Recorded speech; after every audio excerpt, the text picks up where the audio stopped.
Bienvenidos a El Derecho en el Aire, el podcast jurídico de Clinuca, donde el único juicio injusto es no sintonizarnos. Comenzamos en 3, 2, 1. Muy buenas tardes a todas las personas que estén en las ondas y en directo, escuchando un nuevo episodio de El Derecho en el Aire.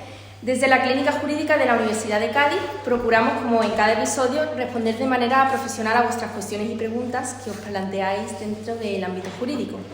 Somos Mercedes Larios y Carlota Venegas y os damos la bienvenida a este espacio donde el derecho está en el aire. El episodio de hoy es especialmente significativo, pues grabamos ante público en directo desde la sala de juntas de la Facultad de Derecho del campus de Jerez. Queremos expresar nuestro más sincero agradecimiento a todo el público presente, integrado por estudiantes de Derecho. En este episodio contamos con una invitada muy especial, a quien tenemos el honor de entrevistar.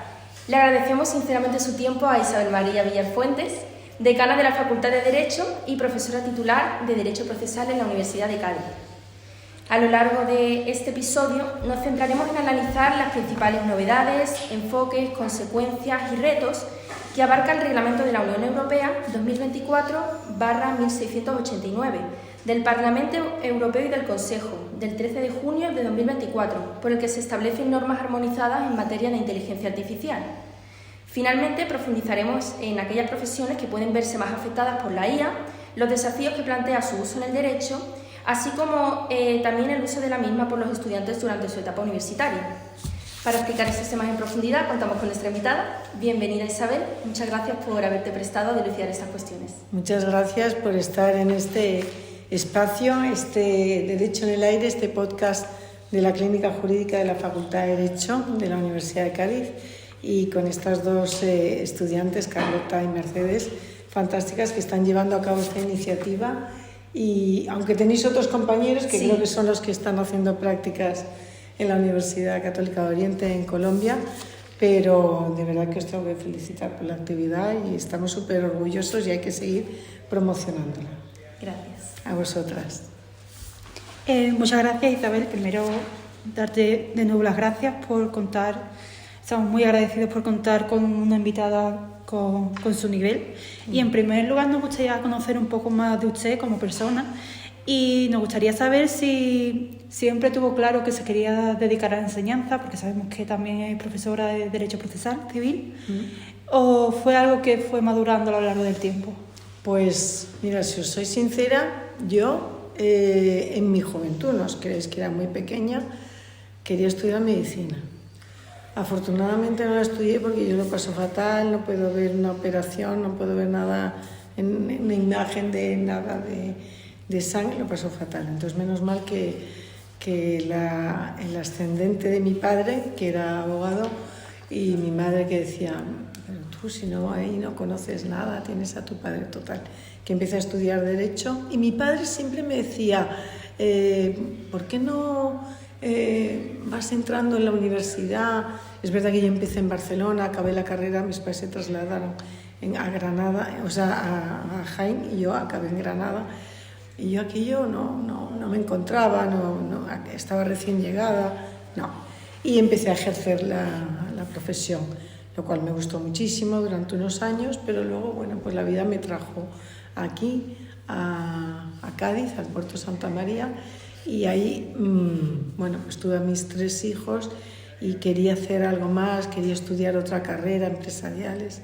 Y una vez más mi padre me dijo, pues tú ya tienes una carrera, y empecé el doctorado. Y a raíz de empezar el doctorado, pues con el profesor Arturo Álvarez Alarcón, que es el catedrático de Derecho Procesal de esta facultad, pues mi experiencia profesional que había ejercido me daba también puntos para poder entrar como profesora, y ya avancé la tesis doctoral y ya, bueno, esto es una carrera de fondo en la universidad, hay que ir acreditándose, hay que investigar, hay que publicar, hay que dar clase, hay que hacer innovación docente, hay que estudiar idioma, hay que hacer de todo.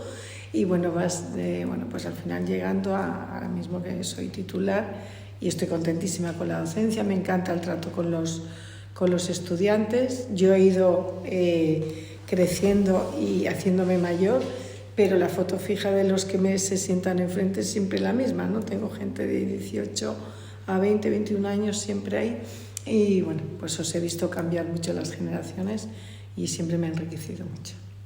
Muchas gracias. Sabemos que además de ser profesora, es también la decana de la universidad. ¿Cómo ha sido el cambio de ser solo una profesora a tener la responsabilidad que tiene ahora como decana? ¿Qué beneficios tiene el cargo? ¿Y qué Pues mira, desventajas? la verdad que ha sido como un ciclón.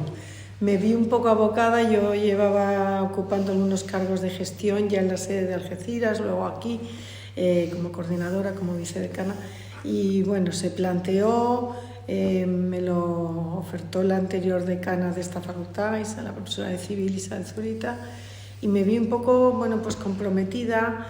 Hace falta gente en la gestión y hay que asumir, total, que me lié la manta a la cabeza y ahí estoy, que va a ser un año ahora, el 28 de noviembre de este mes, en unos días, y me ha cambiado muchos beneficios. Es verdad que es muy bonito cosas que tú ves de tu facultad que van saliendo adelante, como esta actividad de Derecho en el Aire, que estamos encantados. Y luego las cosas que hay, cómo están funcionando, y otros proyectos que son como la de aumentar la internacionalización, aumentar la formación digital y la digitalización en todos los ámbitos, desde profesores, investigadores y estudiantes, y vas teniendo proyectos como la reunión que hemos tenido hace un rato con vosotros, con Afanas, para que la clínica jurídica empiece a salir al exterior y impactar en la sociedad. Y entonces todos esos proyectos son muy bonitos. Trabajo no os lo voy a contar porque tiene mucho, o sea que no me voy a quejar, pero tiene muchas horas. Como nos has dicho, has ejercido, luego has sido y eres profesora titular y también estás en el decanato. ¿Darías algún consejo a los estudiantes que van a terminar ahora el grado? Pues mira, yo lo primero es que entiendo el vértigo que imagino que tendrán, porque yo lo sentí. Yo siempre lo cuento, pero yo cuando acabé la carrera, en junio, con un examen de procesal, precisamente fue el último que hice, oral, y yo decía, y veía a la gente que trabajaba y yo decía, me daba a decirle, mire usted cómo empezó a trabajar, porque es que estoy yo ahora, ¿qué hay que hacer? ¿Qué pasa? Es verdad que no había que hacer máster de abogacía, ese aspecto lo tenía más fácil, ¿no? Yo juré la profesión y me di de alta enseguida en la asistencia al detenido y en los turnos de oficio, entré en un despacho como pasante, como es lógico, a aprender. ¿Y qué les digo? Hombre, ahora está la duda de si hago el máster o no, voy a opositar, que si tienen alguna idea que les gustaría llevar a cabo, no la dejen, que todo requiere esfuerzo.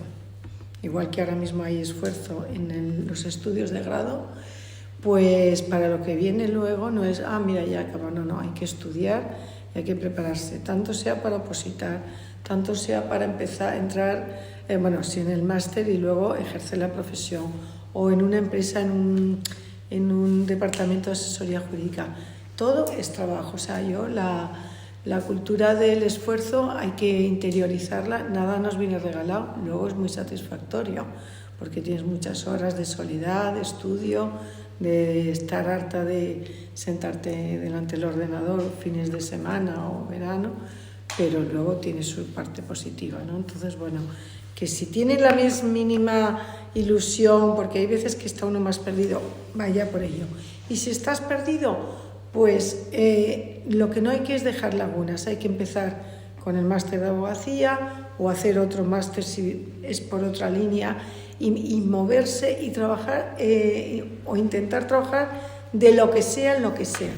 Porque los currículum, lo mismo que se valora el Erasmus, se valora esta actividad que vosotros estáis, todas las que tenemos en la facultad de la clínica jurídica, el Derecho en el Aire, el MUD, la MUDCOR, que ahora está organizando la nueva asociación que tenemos de ELSA, todo eso llena currículum. Y aunque creáis, y voy a poner el currículum que he estado pues trabajando, además tengo un caso muy cercano que así lo hizo, que estoy trabajando pues de camarero en un sitio, bueno pues sí, porque lo pones más bonito, que estás gestionando clientes en el sector de la hostelería, pero eso llena currículum y bueno, pues esta persona que está estudiando, pero a la vez pues está ya buscándose un poco la vida, ¿no? Que yo soy muy partidaria que hay que empezar a conseguir ingresos menores, no importa, pero de cualquier modo, y no estar esperando ese trabajo perfecto. No, hay que empezar a trabajar y conocer la gente. Eso enriquece mucho. Y ahora está muy de moda las habilidades blandas, las soft skills, y entonces todo eso te da una formación que luego de verdad os digo que las empresas, los despachos, las consultoras lo valoran. No os creáis que es todo tener buenas notas en derecho procesal, no, luego valoran mucho saber ser educado, el trato con las personas, trabajar en equipo, todas esas cuestiones. Muchas gracias. Es un placer haber escuchado su experiencia. Y ahora nos gustaría centrar un poquito en el tema del debate, que es el avance de la inteligencia artificial. Sabemos que el avance de la inteligencia artificial se está produciendo de una forma vertiginosa, que lo que provoca que no da tiempo que sea regulado por las normas, porque en cualquier momento sigue surgiendo avance y es muy difícil regular. Pero respecto a esto, la Unión Europea se ha convertido en el primer actor mundial que cuenta con un marco legislativo completo sobre inteligencia artificial. Las instituciones europeas han trabajado muchos años en distintas propuestas hasta que ha salido el acuerdo alcanzado en 2023. ¿Cuáles son las instituciones comunitarias que han elaborado este acuerdo? Vamos a ver, el tema del reglamento, como tú dices, porque hay como dos preguntas ahí. Yo debo decir que efectivamente la Unión Europea es faro en la regulación, vamos a decir por lo menos, o el intento de regulación. Lo ha llevado a cabo el Consejo Europeo y el Parlamento. ¿Por qué es importante el papel de la Unión Europea? Porque la Unión Europea parte de una filosofía antropocéntrica donde lo importante es el ser humano y su dignidad, derechos, etc. Con lo cual no se vende a otras finalidades de carácter mercantilista, económico, como puede ser dos potencias tan distintas como China o Estados Unidos. ¿Qué pasa? Que la Unión Europea ha regulado mucho soft law, sabéis que eso es el derecho blando, el libro blanco de la inteligencia artificial, consideraciones sobre inteligencia artificial y robótica, consideraciones sobre principios y derechos en un ecosistema digital. Ha regulado mucho soft law, que como sabéis no es coercitivo, no se puede aplicar. Sin embargo, sí el reglamento a nivel de Unión Europea. ¿No somos una gran potencia? No, pero somos muchos Estados miembros, muchos países, los cuales estamos impidiendo que somos una barrera, si lo hacemos bien, una barrera frente a sistemas de inteligencia artificial que atenten a la dignidad del hombre, de la sociedad, incluso de las democracias, que eso en la última revisión que se hizo cuando era todavía proyecto este reglamento, se introdujo el tema de la protección a las democracias. Y como se ha dicho, hay muchos países de la Unión Europea que han estado de acuerdo. ¿Hay algún país que se haya negado abiertamente? La Unión Europea funciona toda ella como un bloque. Es verdad que dentro del Consejo puede ser que en algún momento haya habido más que por un país, puede ser por algún partido, porque sabes que funcionan con partidos que son transnacionales. Pero la realidad es que esa preocupación, hay que pensar que Europa tiene un carácter que la une, que es la filosofía cristiana, ¿de acuerdo? Entonces ese planteamiento del hombre y de la protección del mismo nace de ese espíritu que tenemos común, que en China no existe y en Estados Unidos no nació bajo ese principio, ¿no? Con independencia de las creencias o ideas religiosas que puedan tener, que es otro tema distinto, es un tema de filosofía, de cómo nace y cómo se une la Unión Europea. Entonces, la finalidad de protección ha sido común por parte de todos los Estados miembros. Perfecto. Como se ha dicho anteriormente, la aprobación por parte de la Unión Europea supondría como poner una especie de barrera para las personas, para los otros estados que quieran que atenten mediante inteligencia artificial a la dignidad de las personas, pues para ir de alguna forma en contra de eso. ¿Nos puede explicar eso un poquito mejor? ¿Qué es lo que se pretende alcanzar? Claro, lo que se pretende es que en la Unión Europea, claro, el problema es aquí, podemos actuar dentro de nuestro territorio. Entonces, que en la Unión Europea no pueda haber sistemas de inteligencia artificial, aplicaciones de inteligencia artificial que vulneren derechos fundamentales, dignidad, sociedad, democracia, etc. La mayor fortaleza es que dentro de nuestras fronteras no puedan entrar. Segundo, que nos convirtiésemos, y eso es lo que más difícil veo, en modelo para el resto de países que están desarrollando inteligencia artificial. Que en algunos sí, que hay movimientos en América, hablo de América en general, América del Norte y América del Sur, que hay movimientos que están referenciando mucho a nuestro reglamento.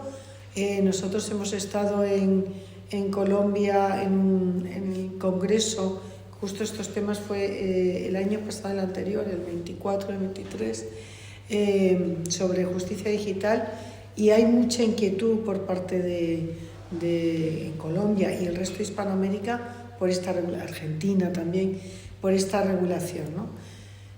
Que podamos ser modelo poco a poco y vayamos planteando que hay que poner un límite, bueno, pues yo creo que eso puede avanzar. Ahora, ¿cuáles son las críticas que nos hacen? Que ya está Europa perdiendo competitividad y posicionamiento, puesto que nos controlamos, nos estamos autolimitando porque tenemos presente la dignidad, los derechos, la democracia, cuando otras potencias están a tope con la inteligencia artificial, pero cargándose todo eso que estamos diciendo. Entonces, perdemos competitividad y se nos critica, y desde la Unión Europea ha habido voces en ese sentido, cierto, porque es verdad, si vamos a por todas y nos da todo igual y la pasta es la pasta, pues venga, vamos a hacer de todo. Pero claro, creo que no es lo correcto, aunque perdamos ese margen de competitividad ante potencias donde no tienen estos límites que se plantean en el reglamento. Centrándonos un poquito más en lo que es el reglamento, ¿cuáles son las novedades más importantes que se han introducido? Las novedades, primero, es que haya una regulación de la inteligencia artificial, que ya es mucho. Define lo que es inteligencia artificial con esos sistemas. La inteligencia artificial no es más que una combinación de algoritmos y datos, ¿no? Pues esos sistemas más o menos autónomos que están programados en sus algoritmos para conseguir una serie de objetivos, de respuestas. Unos, claro, es que hay una cosa, la IA, y otra la IA generativa, ¿no? Que va aprendiendo y te hace una definición bastante neutra, bastante amplia, para que no se quede trasnochada en cuestión de un año. Y lo más significativo es que plantea sistemas prohibidos, sistemas de alto riesgo, sistemas de bajo riesgo y sistemas sin problema. ¿Qué hace? Con los sistemas prohibidos son los que dice que la Unión Europea no se pueden desarrollar. Es más, hay multas muy elevadas si se usa o se pretende introducir IA con sistemas prohibidos. ¿Cuáles son los sistemas prohibidos que sí se están utilizando en otros países como en China? Por ejemplo, categorización de personas, categorización biométrica para conocer raza, religión, orientación sexual, ideología, etc. Sistemas de categorización, en China lo tienen. El otro día estuve hablando con una profesora polaca que ha estado aquí en una jornada y ha estado 3 años allí en China, ha hecho su tesis allí, y me decía que hay unas cortes de justicia con inteligencia artificial y que utilizan la tarjeta, y le dije yo, ¿esa tarjeta es la que tiene categorización por punto? Y me dijo, sí. Te categorizan por puntos si eres un buen ciudadano o no, hay cámaras por todas partes, si tiras la basura a la hora que te dicen, si no la tiras, si la haces, y te van quitando puntos o dando, y te van dando facilidades o no de acceso a distintos servicios, ¿no? Eso lo habéis visto en una película seguramente, ¿no? y bueno, pues por desgracia pasa en China. Pues ese sistema de categorización social que se llama está en China, está prohibido en la Unión Europea. Los que se aprovechan de vulnerabilidades, es decir, de personas que ya tienen vulnerabilidad, menores, mujeres, migrantes, por razón de minorías, por razón de raza, de religión, etcétera, ¿no? O de etnia. Todos esos son una serie de sistemas prohibidos que no pueden entrar en la Unión Europea. Insisto, con unas multas, bueno, la captación de imágenes sin un control, porque se pueden captar imágenes con una finalidad concreta, pero si no, simplemente en lugares públicos, eso se entiende que está totalmente prohibido. Y yo quiero destacar esa inclusión que hizo la Comisión cuando introdujo en el último proyecto del RIA, del Reglamento de Inteligencia Artificial, introdujo lo de las democracias, porque decía que ya los sistemas de inteligencia artificial estaban, esos hackeos que hablamos constantemente de Rusia, que parece que ha habido conexiones con Cataluña, en definitiva con alterar la paz, vamos a decir, política en España. Hablo de España, pero se ha hablado en más países. Esa amenaza la detectó la Unión Europea, entonces lo ha incluido también y en los sistemas prohibidos hace hincapié, insisto, en esos temas de protección de las democracias con hackeos, posibles hackeos que influyen en decisiones políticas de un país determinado, en este caso España. Claro, con lo que usted ha dicho de la protección a la democracia y, por ejemplo, la prohibición del sistema de categorización, yo creo que iríamos totalmente en contra de la democracia y además de la reinserción social, porque se supone que si una persona hace algo mal, va a estar categorizada como alguien malo, con menos beneficio, lo que lo va a llevar a seguir actuando de esa forma. Claro, sí, es que es totalmente atenta a la dignidad y a los derechos de la persona. Es verdad que el Reglamento General de Protección de Datos, en 2015, pues ya hizo mucho en línea de lo que tú estás diciendo con el tema de los perfiles. Es decir, que tú, con los perfiles que se pueden, por las entradas que nosotros hacemos, lo que se llama Big Data, y cuando está clasificado se llama Smart Data, ¿no? Los datos que tenemos, porque con las redes sociales, con las fotos que compartimos, con esos soft data, luego está el hard data, que es cuando los datos que tiene nuestros Hacienda o el ayuntamiento que nos ha multado.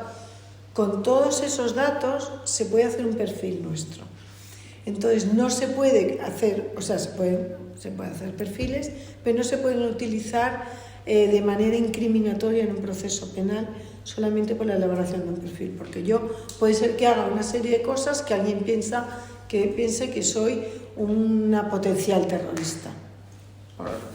No quiero señalar a nada, pero por una serie de amistades, de idioma que uso, de religión que me resulta especialmente atractiva, de países que visito al sur de España. Entonces, esta persona puede parecer, aunque esté lejos de la realidad, que eso es lo que a veces pasa, bueno, pues que tenga un perfil de potencial o que me estén captando algún grupo terrorista, ¿no? Eso no se puede utilizar, y eso ya lo hizo el Reglamento General de Protección de Datos, con lo cual ese reglamento que ya hablaba de datos sensibles, eso es un dato sensible, antecedentes penales o historial médico, porque ¿qué sería de nosotros si nuestro historial médico pudiese determinar a la hora de contratar un seguro, que eso está controlado en el RIA, o a la hora de entrar en el trabajo, ¿no? Porque esta persona, porque la voy a contratar si tiene un antecedente de no sé qué, o tú padeció tal enfermedad,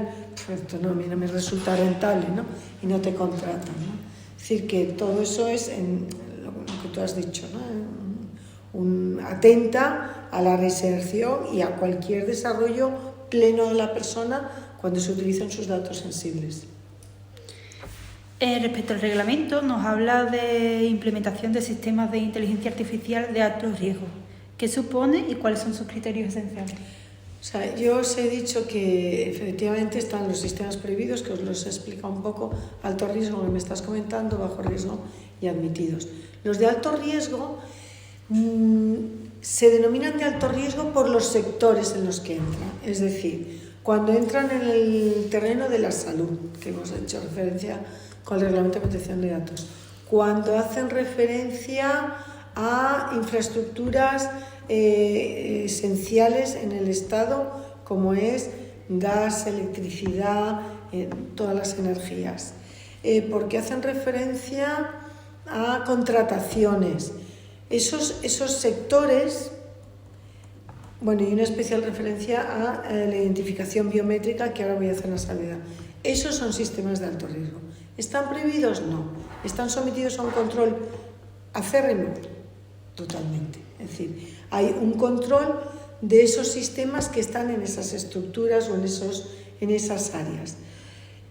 Hay una excepción que siempre está permitida, que es, por ejemplo, el tema de la captación de identificación facial y biométrica, solamente cuando temas de seguridad nacional o temas de secuestro o trata de personas, ¿no? Entonces sí, se permite esa búsqueda de esa identificación facial, pero si no, tiene que estar sumamente limitada para que se permita siendo alto riesgo, porque el alto riesgo se permite, pero pasa ¿a qué? A unos controles. Entonces hay un control en cada estado, una entidad en cada estado miembro que controla esos sistemas de alto riesgo, unos niveles de documentación, de transparencia, de control humano de lo que hace la inteligencia artificial, porque la inteligencia la diseña el hombre, pero como ella va aprendiendo, tiene que haber periódicamente un control humano de cómo se está ella entrenando, ¿no? Porque van aumentando los datos de entrenamiento. La Unión Europea, hay que hacer una crítica, bueno, a lo mejor varias, pero en este caso, y yo soy muy pro Unión Europea, y últimamente creo que estamos ahí un poco quedándonos a mitad de camino.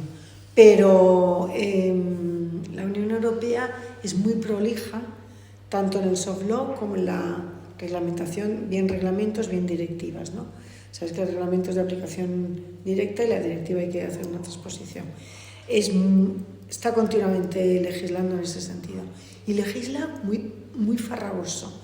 Es verdad que somos muchos Estados miembros y entonces el nivel, que es la crítica que yo veo, de control que está previsto para el alto riesgo, o sea, me he traído un artículo que me pidieron de Aranzadi para este tema y es que, o sea, y además lo comento en el artículo, es un sistema de gestión complicadísimo, calidad de gobernanza, documentación técnica, o sea, una serie, conservación de registros, una web donde se publica todo cómo se está desarrollando, tan difícil que las empresas se quejan, claro.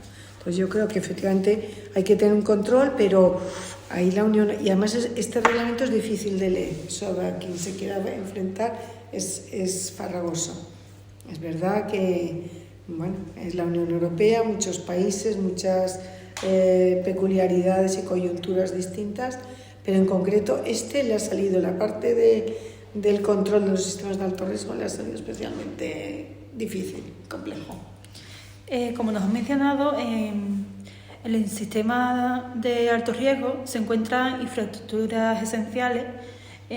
¿Dentro de ellas se encuentra el ámbito militar o se encuentra totalmente excluido? El ámbito militar, no, hace referencia varias veces al ámbito militar. Lo que pasa es que tiene ahí una línea, una frontera que a veces puede ser difícil, que es la seguridad nacional.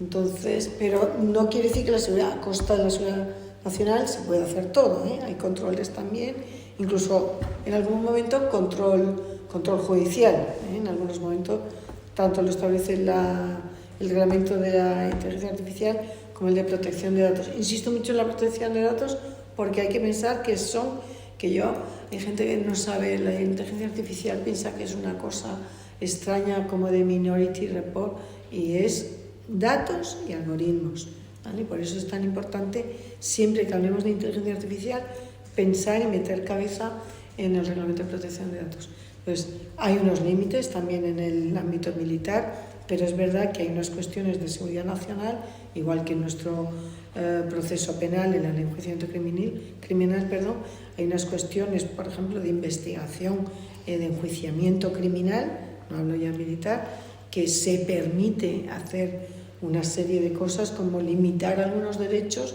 porque sabéis que en derecho hay que estar siempre equilibrando bienes jurídicos protegidos, ¿no?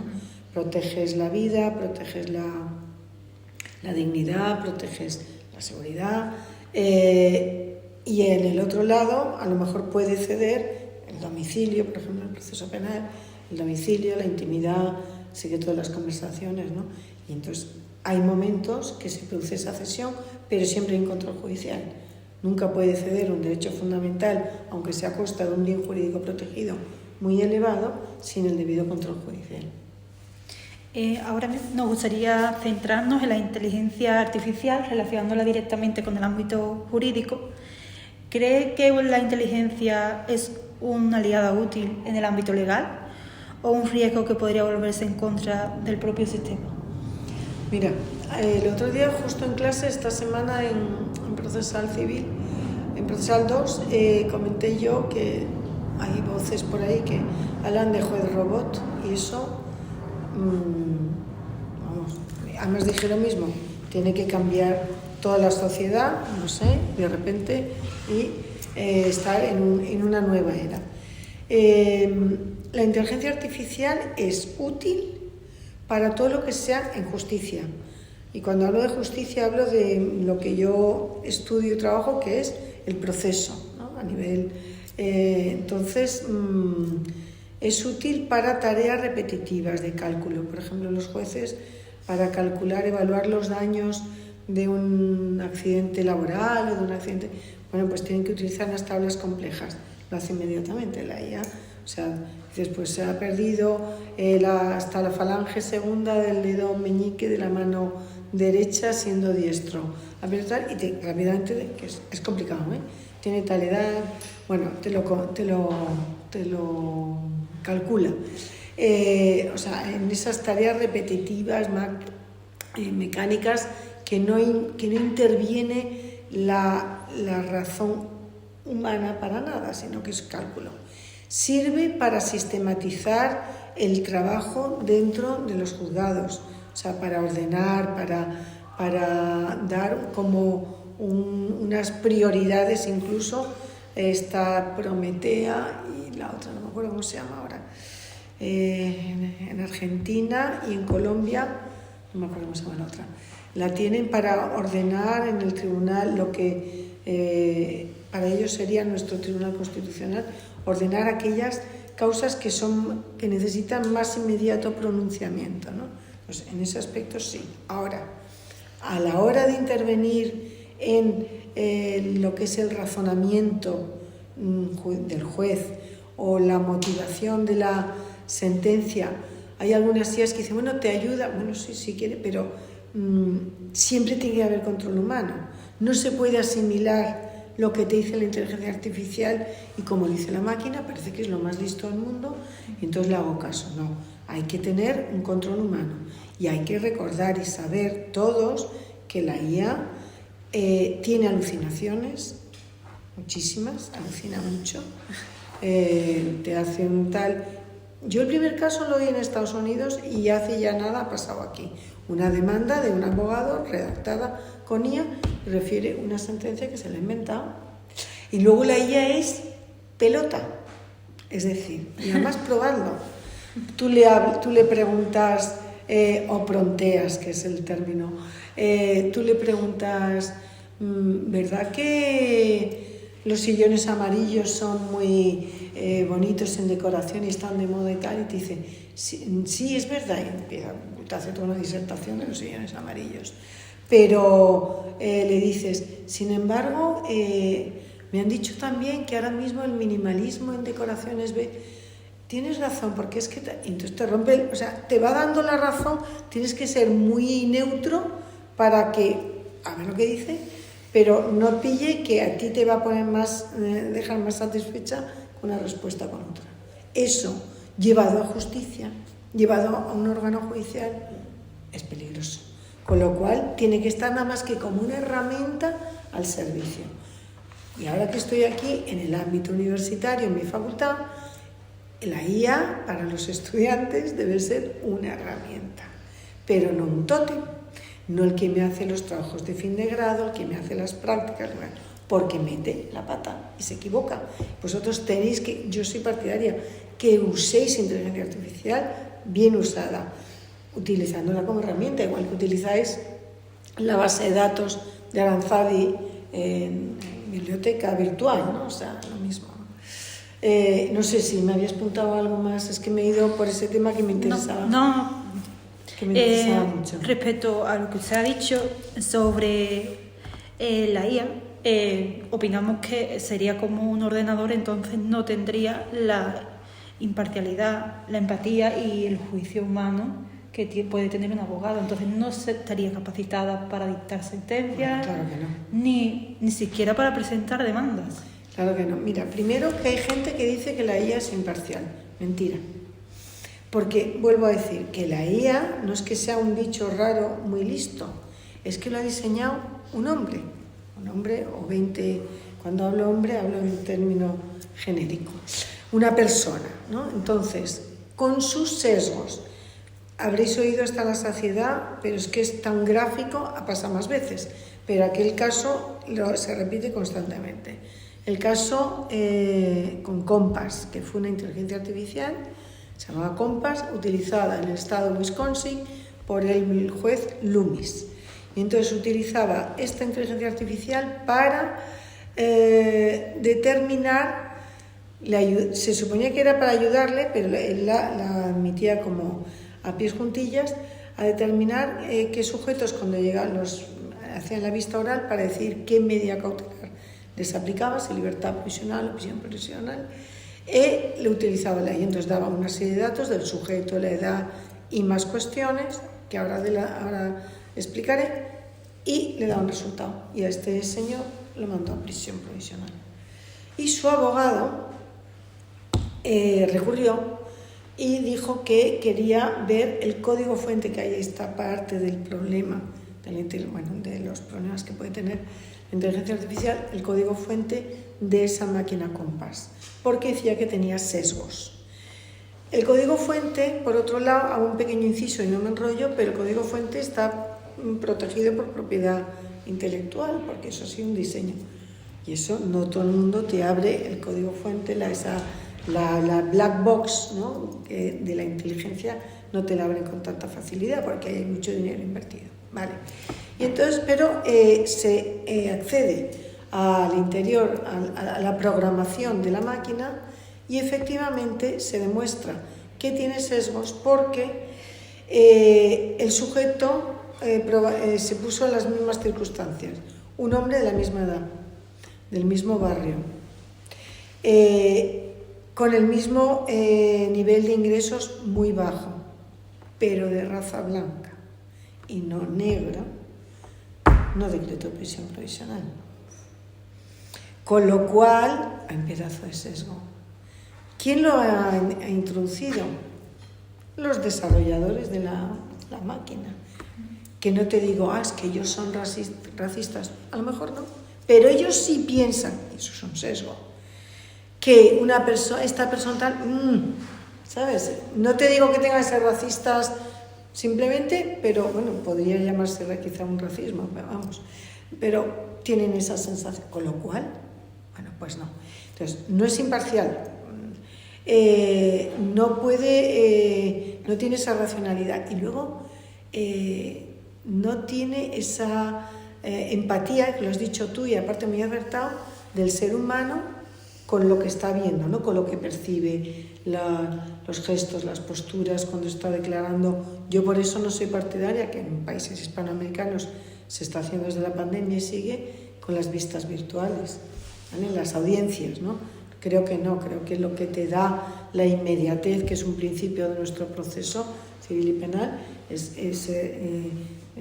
contacto directo con las partes, con los demandantes, demandados, y es un proceso con el acusado, etc. Con lo que usted ha dicho de ese caso que ocurrió, ese sesgo racial, directo, obvio, en ese supuesto debería tener la IA personalidad jurídica propia para poder ser castigada, o las decisiones tienen que ser atribuidas a sus creadores. Mira, ese es un tema dificilísimo que está en la Unión Europea enfrentándose. Yo lo he estudiado con el tema de la robótica, que la robótica en muchos casos es una IA y en algunos casos con apariencia, androide o no. Yo no soy parte de persona jurídica, ya está bien como estamos, con persona física, persona jurídica, punto. Ahora, ¿quién es responsable? Por ejemplo, te pongo el ejemplo con los smart car, o sea, un coche que no tiene conductor. Entonces, al principio se planteó, ahí hay muchas, y esto los civilistas lo controlan muchísimo mejor que yo, con el tratamiento de los daños, pero sí sé que la Unión Europea, ¿qué pasa cuando un coche atropella sin conductor a una persona? Entonces, hubo un primer intento de plantear que el fabricante era el que debía responder del daño, puesto que ha habido un error en la programación y no ha detectado a la persona. Claro, estamos en la Unión Europea y hay Alemania, que es un fabricante de coches con numerosas marcas y muy potentes de la automoción, que tiene BMW, que tiene Mercedes, pues dijo que ni hablar. Claro, se le caía a ella el que cada vez que ese riesgo, que siempre que se produjese un daño por uno de sus coches, hubiese que indemnizar. Entonces, incluso en la IA también se ha roto un poco el sistema clásico de causalidad y de reparación de daños, pero no es un tema, está en la IA previsto, pero no es un tema todavía pacífico, puesto que, ¿quién tiene aquí que responder, ¿no? En otros casos distintos, por ejemplo, la nanorobótica, que es la que se utiliza en temas médicos, ¿no? Que te introducen incluso en el cuerpo para hacer diagnosis. Es un tema que, aunque la IA ha intentado, le ha dado una solución, no es pacífica, no está todo el mundo de acuerdo, y ahí hay muchos intereses económicos en jaque que hace que se dificulte todavía más. Por último, me gustaría comentarle que obviamente en la universidad hay profesores que están de acuerdo y otros que están en contra. En mi opinión, la IA se debe utilizar como una herramienta, pero no en abuso, debido a que vamos a ser, creo que casi todos futuros juristas, y nos quita mucho la capacidad de comunicación y expresión, ya que si la IA te redacta los textos, va a llegar el momento que tú en un futuro no sepas redactar. ¿Qué consejo le daría a los estudiantes sobre el uso de la misma? Mira, a mí eso me preocupa mucho. Ayer justo estuvimos hablando del trabajo de fin de grado, de modificar el reglamento, y uno de los temas ha sido la IA, ¿no? Tuvimos la conferencia de decanos la semana pasada, la anterior, tuvimos la conferencia de decanos de Facultades de Derecho de toda España en Sevilla, y el problema, cómo se trataba, había dos líneas de trabajo, trabajos de fin de máster de abogacía y el examen de acceso, que es otro tipo de problemas y cuestiones, y trabajo de fin de grado. Y el caballo de batalla, la IA. Yo voy a decir que y si los que me conocéis un poco de clase, yo soy bastante digital, bastante tecnológica, me gusta, lo uso, me gusta sacarle la parte buena, la que no, buena no. Entonces yo sí creo que hay que utilizar la inteligencia artificial, los estudiantes, nosotros los profesores en general, pero hay que saber utilizarla. Y hablábamos del tema de la revisión. Claro, es que si un estudiante es capaz de redactar bien, aunque sea bien, un trabajo de fin de grado, y otro lo tiene perfecto porque le ha hecho una revisión, no te digo porque se lo haya escrito, sino porque lo haya metido, eso es injusto. Le das un 7 al que lo ha hecho bien por sus propios méritos y le das un 9 en la redacción al que después de redactarlo lo ha pasado por ahí. O sea, eso para nosotros es un problema. Hay mecanismos que tenemos pensado, que estamos estudiando para ese tema, que todavía lo tenemos ahora mismo en pañales. Ayer tuvimos la primera reunión ya para ese tema. ¿Qué pienso yo? Uso ético. Claro, muchos, y aquí perdonadme, tengo que hablar de valores. O sea, estamos en una sociedad con los valores para saber usar bien, de una manera ética, la inteligencia artificial y todo, y muchas cosas, pero a la IA, pues yo quiero pensar que sí. Que hay personas que tienden siempre a buscar la trampa, bueno, pues la habrá habido siempre, pero es verdad que ahora parece que hay como una pérdida de valores de esa cultura del esfuerzo que os decía yo antes, y voy a lo fácil. Claro, lo más fácil es decirle que te lo haga. Luego, bueno, hay sistemas de control de IA que los vamos a tener. Yo todavía sin control, yo estoy tutorizando y digo, se lo digo con mucho cuidado, digo, pero mira, aquí hay cosas, esto no es lenguaje humano, se lo digo, porque yo leo muchas cosas jurídicas, es mi trabajo, y de repente leo algo que eso no lo decimos nadie.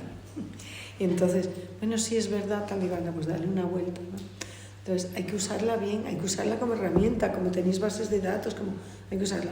El tema de la revisión, es verdad que dices tú que se puede perder, pues es verdad que se puede perder alguna capacidad en la redacción, ¿no? Bueno, pues a lo mejor sirve para que quien nunca sabría redactar más o menos potable le sirva. Ahora, la expresión oral ahí no te lo gana nadie, porque por mucho que te dé la IA en todo, hasta hoy en día en traducción, o sea, la expresión oral, pues hay que hacerlo bien, hay que saber expresar las ideas. Por eso habéis tenido aquí talleres de oratoria, ¿no? Y nos preocupa tanto, porque me da igual que seáis abogados, o sea, un jurista pues no es un químico que está en un laboratorio con tubos de ensayo. Entonces siempre tiene que estar comunicando de una forma u otra con clientes, con compañeros, en sala. Entonces nosotros vivimos de eso, ¿no? De escribir y de nuestra expresión oral. Y eso no lo va a enseñar la IA, con lo cual hay que seguir formándose en ese sentido. Agradecemos a nuestra invitada Isabel Villar por dedicarnos su tiempo para explicarnos este nuevo cambio legislativo en materia de inteligencia artificial. Pues como estudiantes es un enorme placer conocer estos aspectos tan importantes que son tan enriquecedores para nuestro futuro. Pues muy bien, muchísimas gracias. Para mí ha sido una alegría y lo teníamos pendiente ya, sí, entre una cosa y otra pues no habíamos encontrado la fecha, sobre todo por culpa mía, por lo cual pido disculpas, pero estoy encantada y que sigáis, y de verdad que vuestra actividad, la de Derecho en el Aire, de los podcasts de la Clínica Jurídica, como los MOOC, Club de Debate, Club de Lectura, yo lo digo siempre, sois como un faro dentro de la facultad, y animo siempre a y a los estudiantes que están aquí, ¿no? Porque es tan difícil a veces mover a gente, ¿no? Y organizas, y lo sabéis vosotras, ¿no? Sí. Actividades con ilusión, nos cuesta, hay que pagar a la gente, ¿no? Entonces, con un esfuerzo económico por parte de la facultad, pues esto es estupendo. Yo pienso que es que me encantaría. Y luego, bueno, pues van alumnos, pero no todos los que tú quisieras, ¿no? Entonces yo cuando veo estudiantes que están en estas actividades y los que estáis llevando a cabo lo de más allá del aula, os felicito y os digo, sois luego, cuando estáis en cuarto, sois los que nos preguntan despachos, nos dicen cosas y hablamos y decimos, pues díselo a fulanita, tal, menganito, porque, bueno, sabemos que podéis responder. Muchas gracias a vosotros. Por último, me gustaría agradecer a nuestra fiel audiencia, pues vuestro acompañamiento, confianza y fidelidad con las emisiones de esta temporada será nuestro mayor sustento. Sin más, hasta la próxima entrega del Derecho en el Aire, el podcast jurídico de Clinuca, donde continuaremos explorando juntos los intrincados caminos del derecho.